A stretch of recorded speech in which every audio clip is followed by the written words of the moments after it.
อน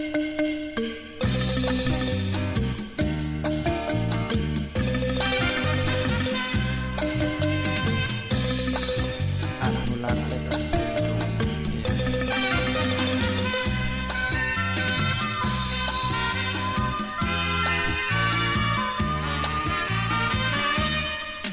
สมเสยไอเลี้ยงเฮาใจดีสมเสยไอเลี้ยงเฮาใจดีมีน้ำใจหับใส่ทุกเวลาเถิงแม่นเลี้ยงหนักการนาบ่ได้จงว่าไอเลี้ยงขยันหมั่นเพียรอยู่ป่าจำทีหรือเดินทางไกลอยู่ป่าจำทีหรือเดินทางไกลก็ได้เอาใจใส่ให้ไอ้น้องได้อิ่มเต็มข้าวสุกแกงนัวขั่วหอมข้าวสุกแกงนัวขั่วหอมอาณาไม่ดีพร้อมไอเลี้ยงเขาหับประกันนักลบพวกเขาได้มีเหงื่อแห้งสู้ลบตบตีก็ย้อนว่ามีไอเลี้ยงเอาใจใส่เบิ่งแยงพวกเขาแสนหักแพงไอเลี้ยงของพวกเขาแท้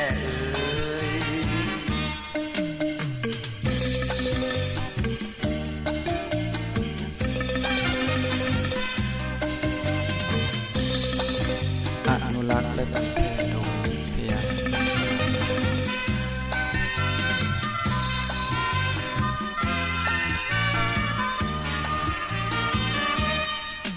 สมเสยไอเลี้ยงเฮาใจดี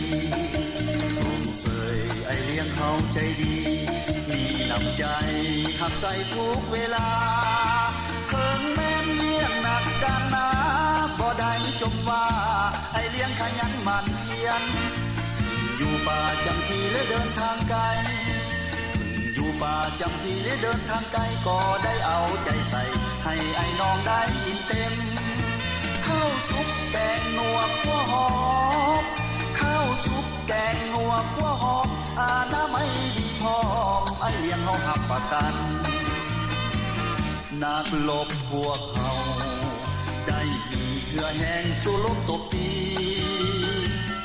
ก็ย้อนว่ามีไอเลี้ยงเอาใจใส่เบิ่งแยงพวกเขาแสนหักแพง